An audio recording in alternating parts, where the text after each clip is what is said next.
Hey everyone, welcome to the Friday episode of the Dogman Bandits. I'm Orrin Phillips, and we have another wonderful episode for you today. Today we have the great Terry Beatty on with us. You might know Terry from his collaboration with Max Collins on Miss Tree. I'm a little late to that game. I'll admit that. I started picking up some issues about a year ago, and it is phenomenal. It's absolutely phenomenal. I wish I had been on board since the beginning. He's also worked with Guy Gardner, Wild Dog. Rex Morgan, MD, one of the longest running comic strips of all time. He's been part of that as well. And he is, or was, I should say, a Svengoolie featured artist of the month. He did some t-shirts for Svengoolie, some posters, mugs, all sorts of stuff. And we love Sven, and Terry talks about that as well. So you're really going to love this episode. Without further ado, here's Terry. Artist Terry Beatty here. Sir, thank you so much for taking the time. You're welcome. Extra points for pronouncing my name correctly without prompting. That's rare, actually. You wouldn't believe the mispronunciations I've gotten at like comic book convention panels from moderators. Unbelievably wrong pronunciation. They just say Beatty or something like that? Well, Beatty's the most common, and I'll answer to that because that's just a matter of what was the accent of your ancestors. Right. It's the same name, just a slightly different pronunciation.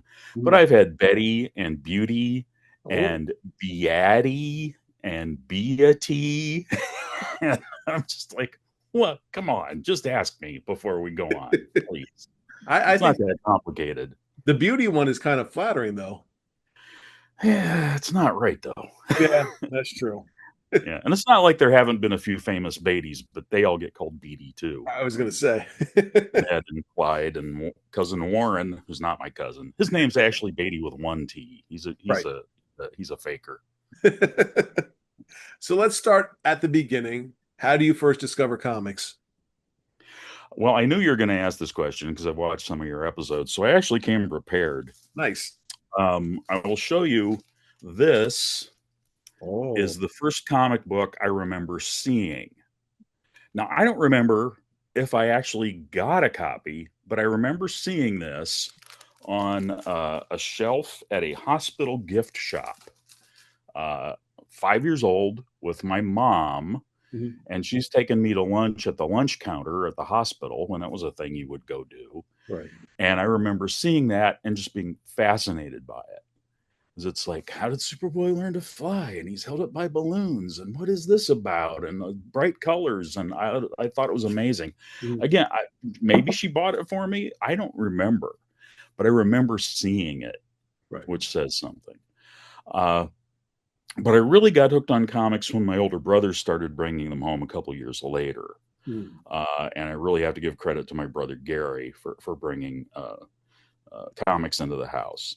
And a while back, I used the Mike's Newsstand website, where you can go back and look at comics and say what comics were out in a particular month of a particular year.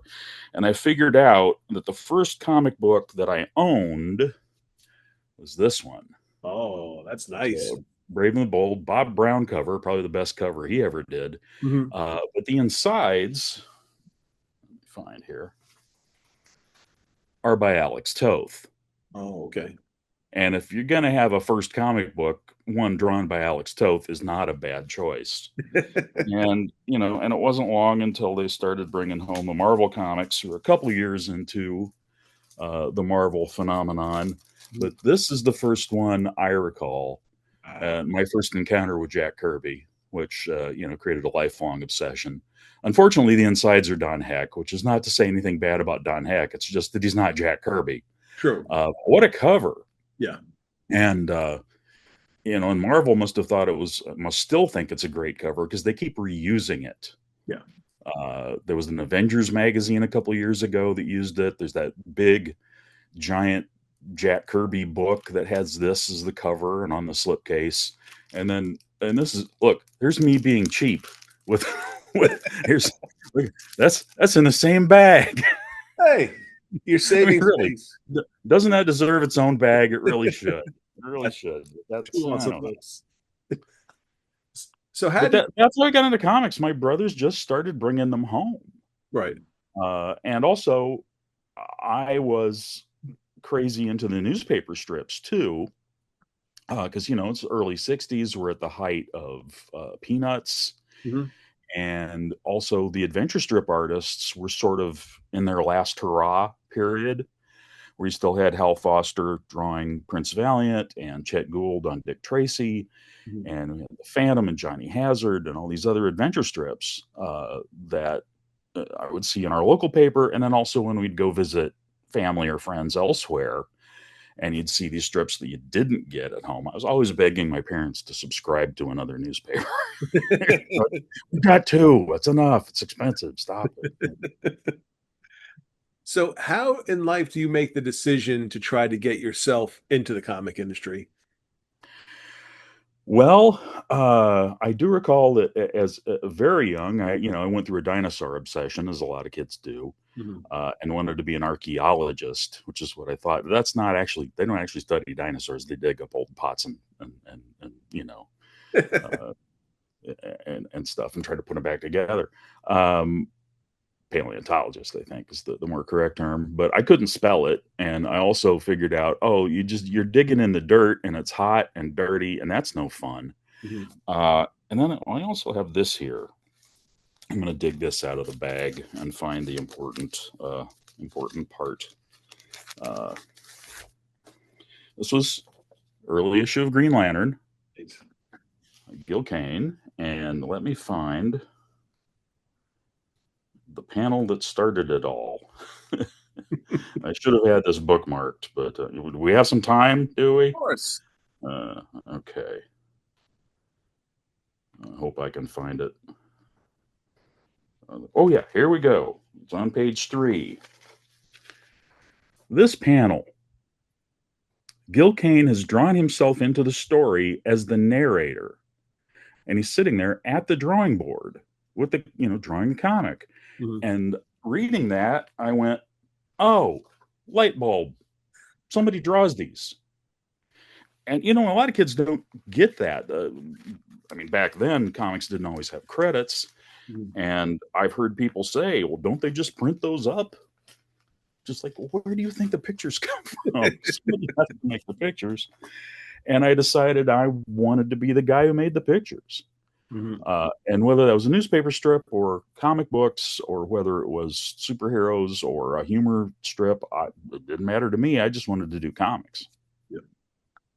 Yeah. I want to talk a lot about the stuff you worked on, but you've been a penciler, you've been an inker, and you're a painter. Is there Mhm. one in particular that you think, if you had to describe yourself, what would it be? Just artist in general, or more of one of those three? Well, I call myself a cartoonist because that's the catch-all phrase, and that includes writing too. Right. Uh, Frankly, I think I'm a better writer than I am an artist, Right. which is, that may be arrogant of me, but I just think that's where I land. Mhm. Uh, as far as painting is concerned, I dabble in that. I wouldn't call myself a painter. Despite having done something like 25 years worth of covers for Scary Monsters magazine, they weren't all paintings. Toward the end, I was doing Mhm. digital illustrations, really just for a deadline's sake. Mhm. But that's something I stumbled into because the publisher of that magazine asked me to. And I said, well, I'm not really a painter. He said, I don't care. It's just, and so I did that. But really, it's cartoonist. It's all in one thing. I want to talk about Mystery because I'm a little late to the game on it, and I started picking Okay. up reviews the past few years, and I've absolutely loved it. Um, how did you and Max Allan Collins come together and start that formation of that friendship and that working relationship? Okay. Long story. Well, again, I have props. Right. This is Hard Case Crime and Titan Books have been reprinting the run of Mystery. In fact, they've finished. There's 6 uh, trade paperbacks that collect it all. This Mhm. is the Spanish version. It's actually a little larger. Gorgeous George Pratt cover on that, which is, again, I'm not a painter. George Pratt is a painter, and that's just beautiful. But Mhm. those are available for people who are curious and who want to read Ms. Tree rather than searching down the back issues. They can pick up the trade paperbacks, which frankly are superior because uh, we shot from the printed comics and then touched them up and cleaned them up and fixed mistakes, both in the coloring and in the art, because I made a couple boo-boos that I was so happy to go back and fix. It wasn't major redrawing like, say, Neil Adams did with some of the reprints of his DC work, just fixing things that clearly were errors that needed repairing. Uh, Max and I met because we both lived in this little town called Muscatine, Iowa. He still lives there. I don't. My father had been his junior high school English teacher, and his first attempts at writing crime novels were in my dad's English class. I first heard about him when he had a letter published in one of the Denny O'Neil, Neil Adams, Green Lantern, Green Arrow comic books. And, I'm sitting in the living room reading my comic, and there's a letter from an Al Collins from Muscatine, Iowa, because he went by his middle name. He's a junior, and his dad was fairly prominent in town, so he didn't want to be called Junior, so he went by Al or Alan instead of Max. And I mentioned this to my dad, and he says, "Oh, that was one of my students." And Dad gets on the phone and calls him and says, "Oh, I see you're published and famous now. You got a letter in one of my son's comic books." And I'm like, "Okay, Pop." It's slightly embarrassing, but all right. And then, that was it. I didn't talk to him, just my dad did, because I didn't know the guy. But then he published his first couple crime novels. Bait Money and Blood Money, featuring this crook called Nolan, but also his sidekick John. And John was an aspiring comic book artist, and the books are full of comic book references, and including stuff where I thought, "Is this guy spying on me?" Not knowing that all this aspiring cartoonist stuff is universal among aspiring cartoonists. And so he, gained a certain amount of notoriety in town. It's a small town in Iowa. Hey, it's published author, so there's newspaper articles, and he's on TV and all. And I go to the local bookstore, pick up copies of the books, read them, love them. And the next time I'm at my job, which at the time was washing dishes at a pizza place in town, because, one of those crap jobs you have in high school. I'm I'm going in and out back door collecting dishes because the busser's not doing their job. And I notice there's Collins and his wife Barbara sitting at a table. And I sneak out and walk over and say, "I'm not supposed to do this because I'm supposed to be in the back doing dishes, but I'm your old English teacher's son, and I'm an aspiring cartoonist, and I really enjoyed your books, and, would love to talk to you about books and comics sometime." And that turned into this, lifelong friendship, and we're initially, because he's 10 years older than me. Where initially I was like the little buddy, I was the kid sidekick, and probably a very annoying one. But that was the setup for a while, until eventually it got to the point where we started doing some work together and have been, collaborators on various and sundry projects ever since. It's what was so great about the book is, you guys are putting this out in a world consumed by superheroes at the time, and here's this crime noir comic coming out that is exceptionally well drawn and well written. Were you nervous at all? Like, are we going to find an audience when this first came out? No, I was just glad to get published because, I really hadn't had much published yet. Max and I did this attempt at a self-syndicated page of comics that was a weekly thing that we aimed at like small town shoppers and weekly newspapers. It had half a dozen different comics, and the top one was Mike Missed Minute Mysteries that then survived into the Mystery comic book. And then the others were humor strips and mostly just bald-faced imitations of other comics. And we should have been embarrassed, but we weren't, and I'm still not. But Dean Mullaney saw Mike Missed because it ran in the Chicago Reader. And when he was at ChicagoCon, he saw that and said, "Oh, there's this comic strip by the guy who then was writing the Dick Tracy newspaper strip." And contacted us and said, "Are there enough of these for a book?" And we said, "Well, there's a year's worth. I mean, that's enough for a comic book." And so we did this one shot Mike Mist comic book, for which I'm still waiting on a paycheck. Never got a dime, not a plug nickel for that one. But not long after, he called Max and said, "Hey, I'm planning on starting this magazine. It's an anthology thing. I'd like a detective feature. Have you got anything?" And Max made up Mystery on the spot. Wow. And then called me and said, "You better start designing this character." uh, and so, so that led to that serial in the magazine, and then its own comic book, and then that spun off to DC, and then Renegade Press, and spun off to a whole career.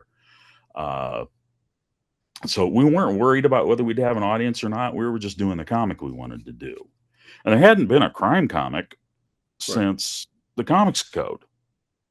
So we were first in line. Apparently, it pays off better to be second or third in line. Because I think Sin City sold a few more than we did, and 300 bullets and all that stuff. But hey, we got there first. We did it first, and we did it for like 11 years on and off, with multiple publishers. Because the one smart thing we did was we held on to the rights, which we did not do with, say, Wild Dog, which would have been smart for us to have done, but just wasn't in the cards. When he calls you and says, think of a character, a look of a character, what were your steps as to, okay, who is this lady and what is she going to look like on the page? Well, the story is a variation on the Mike Hammer Velda story from Mickey Spillane. And Velda typically had been portrayed as this, this beautiful but tough woman with a page boy haircut. And so, Max and I both just said, I don't know which one of us said it, but we both had the thought, should we just make her Betty Page? And remember, this is way before Rocketeer. Right. And we both said, nah. Too obvious. Nah, we'll just, no. Needs to be her own character, which probably in the long run was a good idea. In the short run, probably was a bad idea. And I just sat down and started sketching. I went through fashion magazines. I found this black raincoat in a photograph that I thought, that's great, I'll steal that. And then I gave her this impossible haircut that I don't know what I was thinking about. Since softened that a bit. But she just came out of my head from various and sundry sources. And did he agree with what you would come up with? Oh yeah. Okay. Yeah. I mean, there really wasn't any back and forth on that. It was just like, yep, that's good. Let's go. And then, like I said, we did this black and white serial, Free Clips, and then got spun off into our own color comic. And just, not just with Mr. Collins, but with also, other artists and other writers, what kind of relationship do you like to have with them when you're working? Do you like a back and forth where you're bouncing ideas off each other? Because there's some people who just like to be told, this is what I want, and that's it. Well, I haven't collaborated a lot with other, with other writers. Most of my comic book work as a penciler has been with Max. Okay. Beyond that, what I've done in comics has been mostly as an inker. Right. So I'm collaborating with a penciler. And my notion on that was always to try to give them what they intended. Gotcha. And not go too far from what's on the page, unless it's something like the animated Batman books where there's a style guide and the characters have a certain look that they're supposed to have, and if they don't in the pencils, then it's my job to fix it. Right. And sometimes I could be too faithful to the pencils. I had that situation. I was inking Joe Staten on Guy Gardner, the first ongoing series, and got a couple issues in, and I could tell Joe was unhappy, and I didn't quite know why. And I asked, and he says, well, you're just being too faithful. And he says, I want you to be Wally Wood. And I said, well, okay, I don't know if I can be Wally Wood, but I know what you mean. You want me to add some feathering and some blacks and some shadows. And okay, fine. Yeah, I wish I'd known. Right. And so then we did that, and it was really cooking.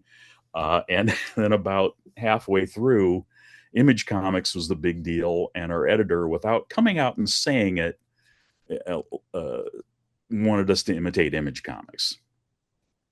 So he would never say that, but he did say, stop using a brush, use a pen. And here's my favorite, not favorite thing an editor ever told me: put lots of little V's into the artwork. As if somehow that's what made the Image Comics style popular. There were lots of little V's. Joe and I did it. They were the client. That's what they wanted. But, I you say know, that had to be tough though, because Joe was in the industry has been in the industry for a long time. He's a yeah, known name. You have a reputation, and suddenly you're being told, let's copy these guys. When you right. guys establish yourself, is it sort of, I mean, how hard a pill is that to swallow? It was something neither of us were happy with. Right. Uh, but it was going around the whole industry. I mean, Herb Trimpe remade himself because of that, because he wasn't getting work. So it's like, okay, this is what you want, fine. And sometimes you just have to look at it as, this is a commercial gig. They're the client. This is what they want. Give it to them. Right. Uh, and I was the inker. It wasn't a personal work. It was I had no stake in it. Mhm. I was enjoying it. Right. But what are you going to do when they want it to look different? They want it to look different, and okay, I like feeding my family, so uh, That helps. we'll make the change. I want to talk Wild Dog in a second, but you talk about inking Joe. When you were doing stuff with Chris Jones and more the animated style, did you Right. have to change your style personally as well? No, really, because my natural drawing style comes out of traditional cartooning, and I'm as much influenced by, say, Chester Gould as I am by, Jack Kirby and the comic book artists. Mm. And that's kind of where that Batman animated style comes from. There's a little punchy Kirby stuff there, but there's also Kurtzman, and there's newspaper strip influence. And so it really was just a matter of bringing a clean, slick, sharp line to the pencils. Right. And, and the pencilers I worked with, from Rick Burchett and Chris Jones and Joe Staten on occasion, they understood the assignment. They gave me great stuff to work with. Right. Uh, so it was really just a matter of tackling the line work and making sure it was clean and slick and sharp. And it was fun, and they paid me, Yeah. which was nice. I actually had a moment where I was working on the world's finest graphic novel, which people forget this. We won the Eisner Award for best graphic novel that year. Yeah. Paul Dini and Joe Staten and I for that, and it was an adaptation. It was a movie adaptation of the animated cartoon, the Superman Batman cartoon, which seems crazy that won, but it did. So I'm inking the pages, and I'm inking a page that has Batman, Superman, Joker, Lex Luthor, and Harley Quinn on it, and I just started laughing because it was just ridiculous that I'm getting to do this wonderful thing, Mhm. and they're sending me a paycheck. Like this is what I did as a kid. I sat and drew these characters. Not Harley; she didn't exist. Right. Uh, but nothing beats that when you're having that much fun at work that you just break out into spontaneous laughter. I say, based off of that, was there a point where you felt confident, like, okay, I've made the right choice getting into this industry. Like, I know I can do these things.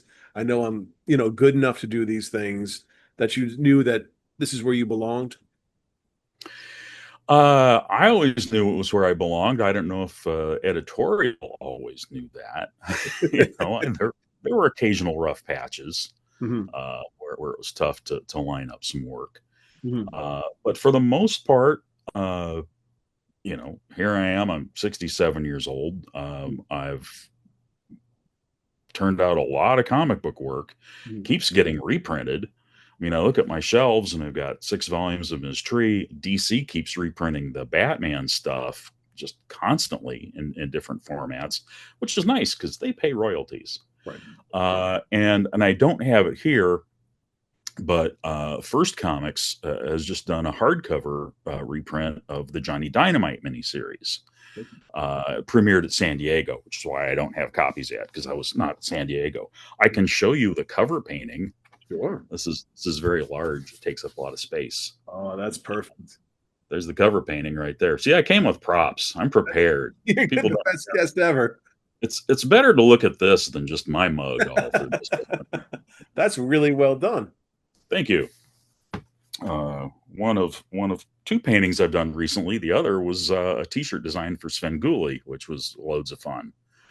And I normally don't take on extra work, right? Because we haven't gotten to it yet. But I'm drawing a daily and Sunday newspaper strip. It's a tough gig to keep up with. Mm-hmm. So other offers of work I say no to. But I did this because I couldn't resist doing this.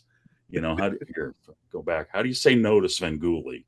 I was going to say, I've had the privilege of talking to everyone on the show, and the nicest folks ever. And it's nice to be, and it exposes you to a wider audience as well.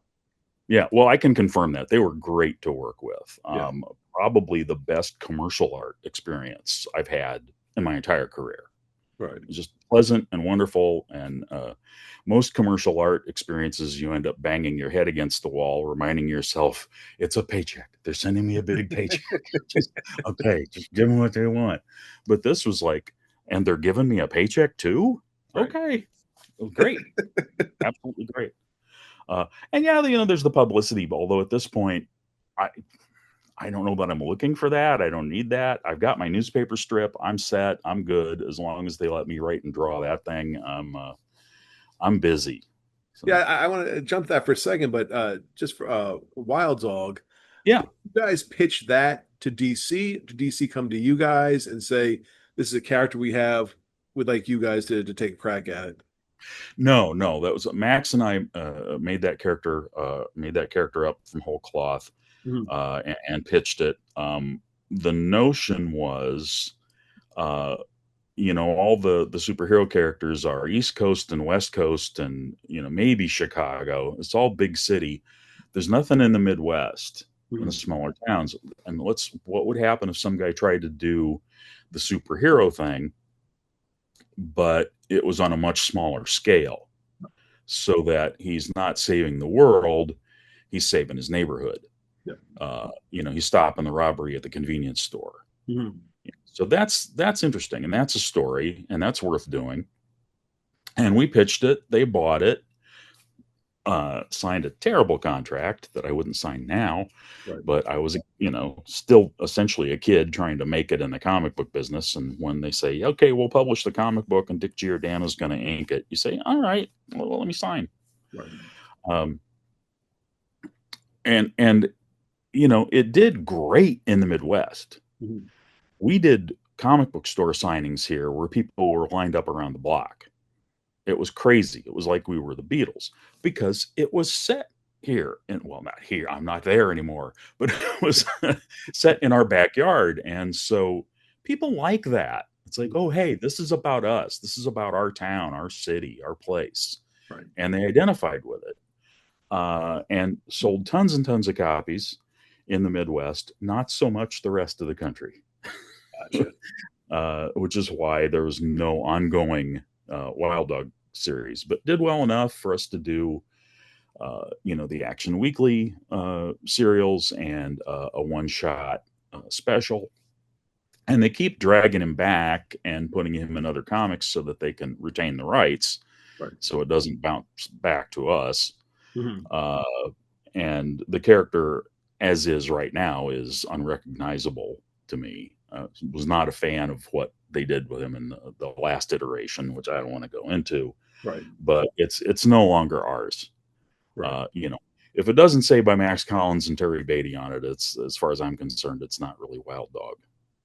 Where would you have liked the character to have gone in his evolution? If you guys had it right now and it could, rejigger it a bit, how would he evolve and where would you like to see him go? It's hard to say. I mean, I never really thought about it because, we were done and we Right. walked away, and DC owns it, and they haven't called asking us, what would you like to do if we gave you a Wild Dog back? So that would be a lot of energy expended on something that we wouldn't get to do. Right. Uh, well, we did at one point try to pitch a revival. Mhm. And this is when, God of all people, Archie Goodwin was still there. And we pitched it to Archie, and he's the only guy who could reject something, and I wouldn't be mad at him because he always had good reasons.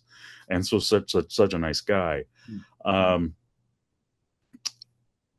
I like what they did with him on the Arrow TV show Mhm. initially. When they changed his costume, then it's like, well, that's not Wild Dog anymore. Right. Uh, but back in the 1980s, he's a Midwestern white guy because, of course, he is, because that's who we're pitching the comic book to. Mhm. But they made him Hispanic. I like the actor who played him. Costume looked great, and that's a good update. I mean, it's 30 years later. It makes sense. Yeah, move on. Let him be somebody else. Right. And that gets back to the contract I signed, which is that the money was terrible from the Yeah. TV show. Well, actually, the money was good for DC. The money was terrible for Max and me. That was the problem with the contract. Very, very lopsided, Oh yeah. where that's concerned. But I can always say a character of mine was a regular on a TV series for several seasons. Yeah. And So a fan I've favorite. got that going for me. Yeah. I I didn't get that. and a fan favorite too. A lot of folks, I watch the show, they enjoyed. Was he? I thought he Was was he cool. though? I dug him. My crew I liked him. saw, I saw an awful lot of what is this loser doing on the show? You were on the wrong sites. I guess. You've done a lot of work with King Features, The Phantom, um, which is, we've been lucky enough to talk to Cy Barry, Nice. Williams, Mike Manley, others who worked on it.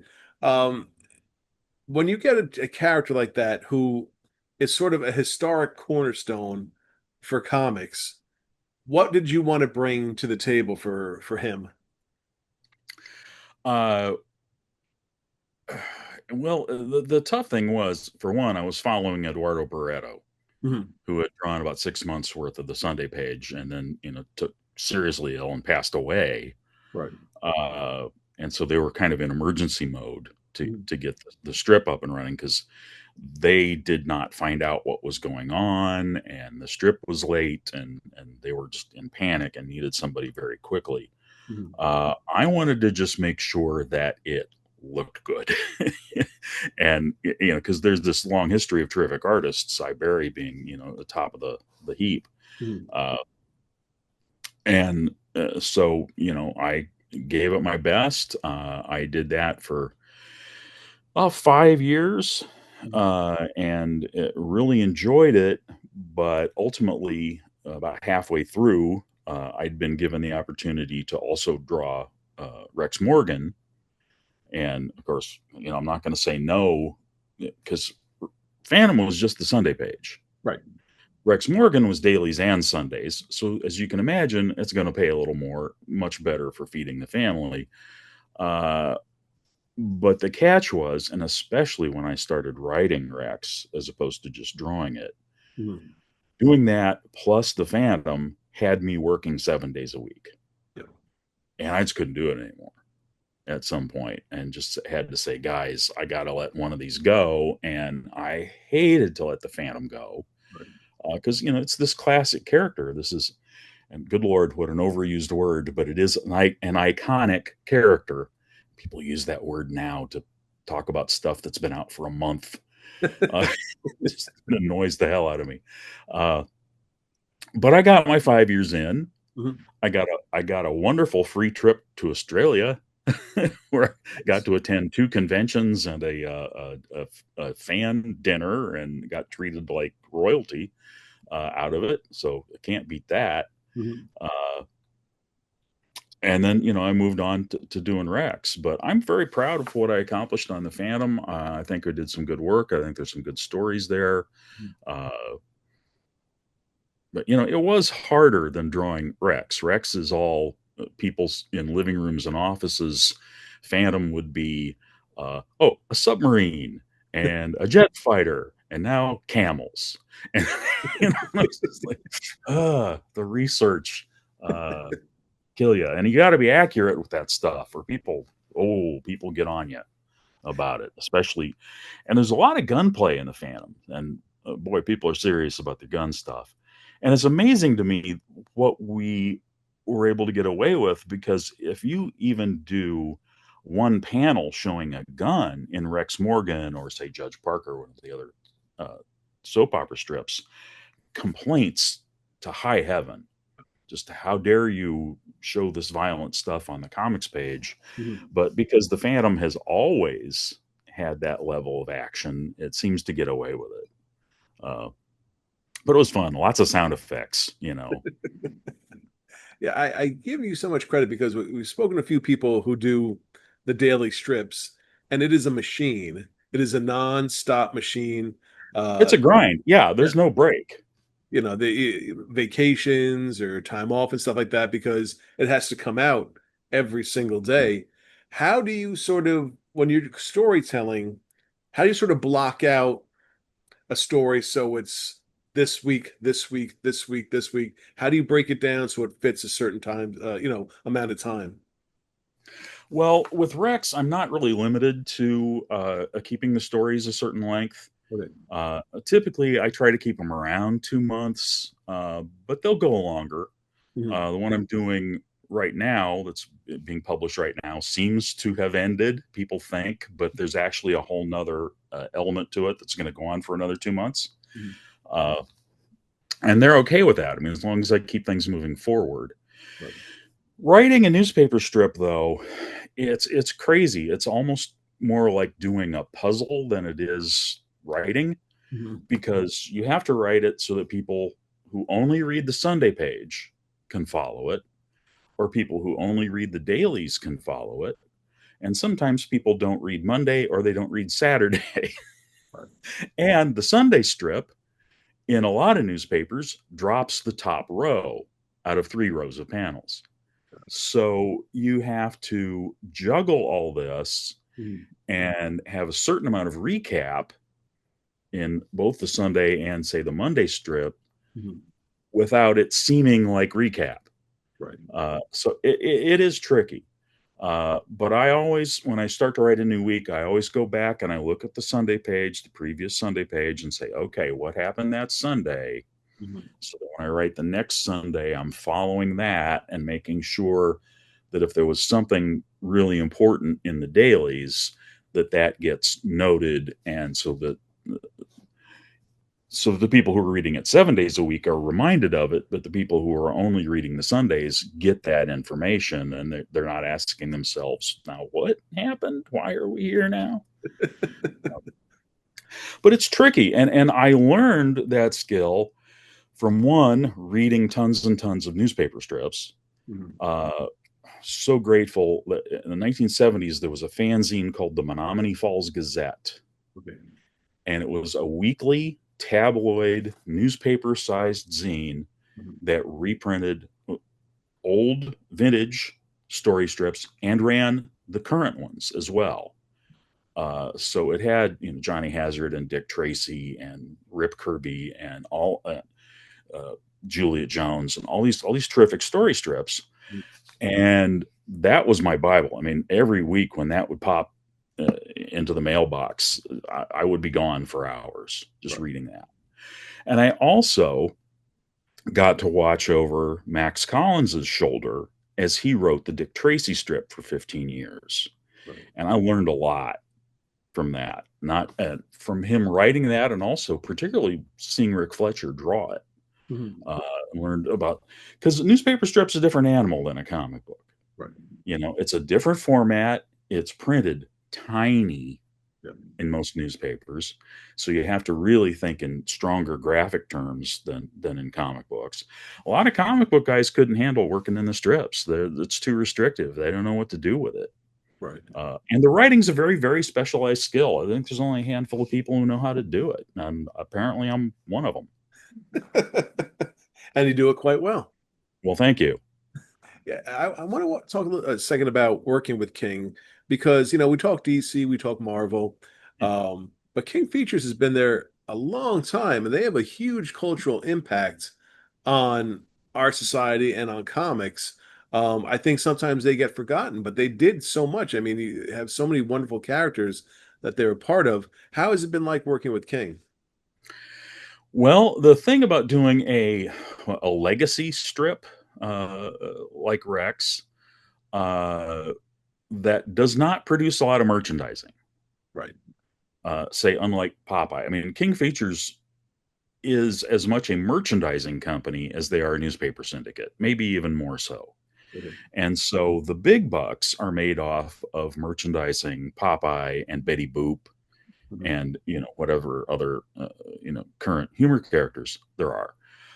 Rex, not so much, but Rex has a long list of faithful subscribing newspapers Mhm. with a readership that will scream bloody murder if the paper drops it.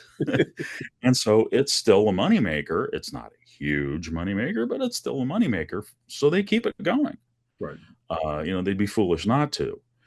Uh, but pretty much the way it works is they let me write and draw it and they send me a paycheck and they take care of all the production stuff and get it into the newspapers. And every once in a while they'll say, I don't think we can use that language. And that's about it. They really leave me alone. Yeah. And let me do the stories that I do. I mean, I give them a little bit of a advance notice of where I'm going with the next story, just a brief outline or concept, and they'll say, "Yeah, okay, that's fine." Right. Uh, so there's not a lot of editorial interference. I'm surprisingly free to do what I want, but I'm also always aware Mhm. that we have it's a family newspaper notion and it's on the same page as the comics that little kids read. And so even though I have tackled, I think, some very adult subject matter, I try to do it in a way that isn't going to offend anybody. Now, occasionally I do, and and depending on the subject matter, sometimes it's just a matter of, well, sorry you're offended, but that's the story, and I'm going with it. Right. No, that's a really excellent point because you have to sort of do it in broad strokes because you're reaching such a general audience that you Mhm. want to keep it sort of palatable for all ages to read as well. Right, and it's also, it's 2 or 3 panels a day, sometimes one panel. Mhm. And because it's printed so small in the newspapers, the lettering has to be ginormous. Yeah. So there's not a lot of room for fancy drawing. You've got to do very simple drawings that just get the point across. Mhm. And, we'll have people complain that, well, the art's not detailed enough and well, he's being lazy by just putting a lamp or a picture in a frame in the background to indicate the living room. And it's like, guys, that's all the room I have. Right. You know, plus the stuff has to be turned out quickly. Yes. Um, I can't take a week to draw one daily. Right. I can take a day to draw a day. And in fact, I need to go a little faster than that if I want to have a day off, Right. which occasionally I do. Uh, so I know I've completely forgotten the question at this point, by the way. Oh, no, no, no. You covered it. I just want to jump for a second because, you have the reputation in the comic industry, of course, but you have a reputation in the horror industry too. Rondo Award winner. Your art has an audience of folks who love not only the classic horror, but horror in general. How did you start to get into that world with your illustrations? Well, I would say I'm not so much a horror fan as I am a monster fan. That I Okay. love monster movies. Mhm. And that comes from being a kid and growing up with Famous Monsters magazine and the Aurora Plastics monster model kits. And locally, from Moline, Illinois, in the early 60s, Dr. Igor hosting Chiller Theater and showing the old Universal movies and then some stinkers like the Inner Sanctum movies, which, if you are a 5 or 6 year old kid trying to stay up till midnight and the movie is one of the Inner Sanctum movies, good luck, kid. That's not happening. But no, Dr. Igor was like my hero as a kid because he had the fright wig and a lab coat and a little spider hanging on his shoulder, and he would say, "How you are, kids? How you are?" And his assistant Plasma, the Hunchback, would come in, and this is a rather famous one because this caused a fuss. Would walk in and say, "Dr. Igor, there's a worm in the hole in my head," and Igor would say, "Don't waste it. It's meat." Some of the local moms didn't like that. They protested, caused a fuss, Oh. newspaper articles, etc. Igor had to apologize. Igor also, same guy, his name Gene Edwards. Mhm. He was Jungle Jay in the afternoons with the pith helmet and the fake beard, Mhm. showing Tarzan and Bomba movies, and and those Jungle Jim movies with Johnny Weissmuller after he got too chunky to play Tarzan. So that's where the monster obsession comes from. Mhm. And I ended up working for Scary Monsters because I had picked up the first couple issues of the magazine at the comic book store Mhm. and had enjoyed it because at the time, most movie magazines, and particularly the horror and fantasy ones, had gotten so serious Right. and took themselves so seriously.